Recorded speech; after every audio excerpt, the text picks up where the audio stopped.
The year is 1095. Europe, a tapestry of kingdoms and duchies, is gripped by religious fervor. Whispers of atrocities in the Holy Land echo through the continent. Pilgrims attempting to reach Jerusalem return with tales of suffering and persecution at the hands of the Seljuk Turks. These stories ignite a firestorm of outrage. The Pope, sensing an opportunity, prepares to unleash a force that will reshape the world. Thus began the Crusades, a series of holy wars sanctioned by the Latin Church. For 2 centuries, waves of European warriors, driven by faith and ambition, surged towards the east. They believed they were fighting for God. They sought to reclaim Jerusalem, the sacred city of Christianity. But beneath the surface of piety lurked darker impulses. The lust for power and wealth propelled many to take up the cross. The stage was set for a clash of civilizations, a brutal drama of conquest and resistance. Pope Urban II, a shrewd and charismatic leader, recognized the potential of the simmering outrage. In 1095, he traveled to Clermont, France, to deliver a sermon that would reverberate through history. Before a vast crowd, he painted a vivid picture of the suffering of Christian pilgrims. He spoke of the desecration of holy sites. He cast the Seljuk Turks as infidels, as enemies of God. Deus vult, he thundered. God wills it. The crowd erupted. This was not merely a call to arms, it was a divine mandate. Urban promised absolution for sins, eternal glory in the afterlife, and the riches of the East. He ignited a firestorm of religious zeal that swept across Europe.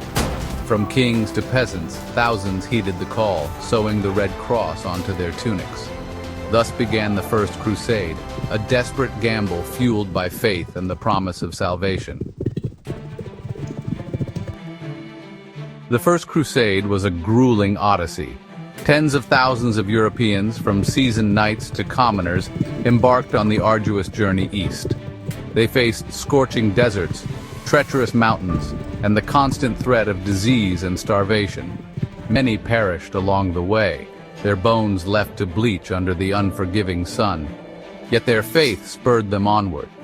After months of hardship, the Crusaders, a ragtag force united by their piety, reached the walls of Jerusalem. The defenders, though outnumbered, fought with the ferocity of men protecting their homes. But the Crusaders, fueled by religious fervor and the thirst for victory, were relentless. In July 1099, Jerusalem fell. What followed was a massacre. The Crusaders, drunk on victory and intoxicated by religious righteousness, slaughtered Muslims and Jews indiscriminately. The streets ran red with blood. The conquest of Jerusalem marked a turning point in the Crusades, a testament to the power of faith, but also a chilling reminder of its potential for savagery. The fall of Jerusalem sent shockwaves through the Muslim world.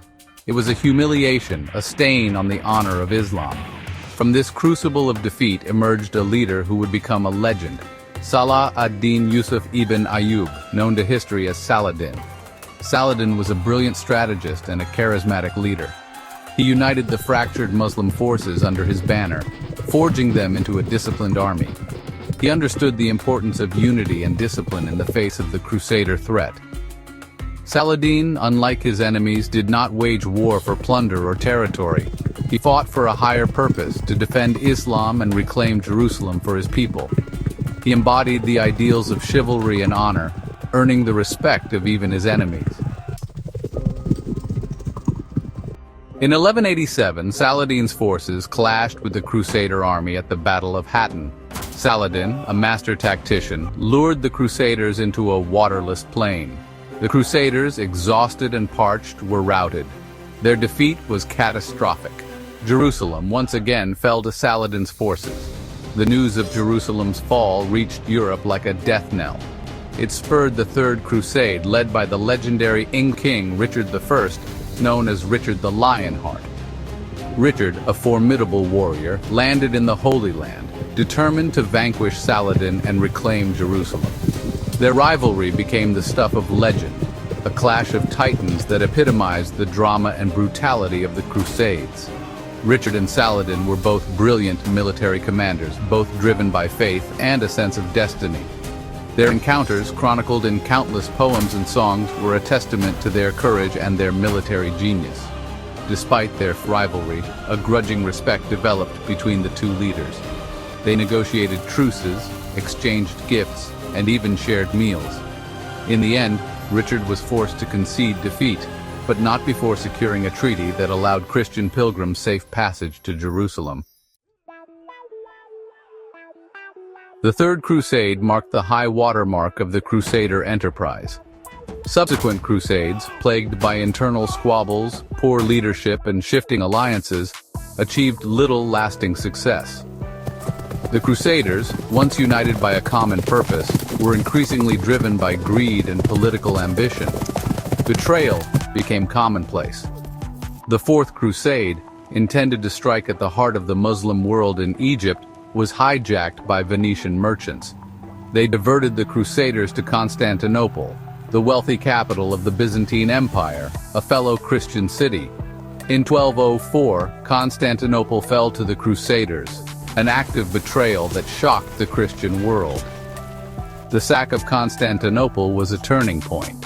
It exposed the hypocrisy at the heart of the Crusades, revealing the cynical power plays that lurked beneath the veneer of religious piety. The Crusades ultimately failed to achieve their primary objective, the permanent Christian control of the Holy Land. By the end of the 13th century, the last Crusader strongholds in the East had fallen. The legacy of the Crusades, however, continues to resonate to this day. They left an indelible mark on the relationship between the East and West, sowing the seeds of mistrust and misunderstanding that persist even now. Yet the Crusades were not solely defined by violence and conquest. They also fostered cultural exchange. European merchants returned from the East with new goods, ideas, and technologies. The Crusader states established in the Levant, though short-lived, served as conduits for the transmission of knowledge between East and West. The Crusades remain a controversial and complex period in history. They were a time of immense violence and brutality, but also a time of great courage, faith, and cultural exchange. Their legacy is a tapestry of darkness and light, a stark reminder of the enduring power of faith, the seductive allure of power, and the enduring human capacity for both good and evil.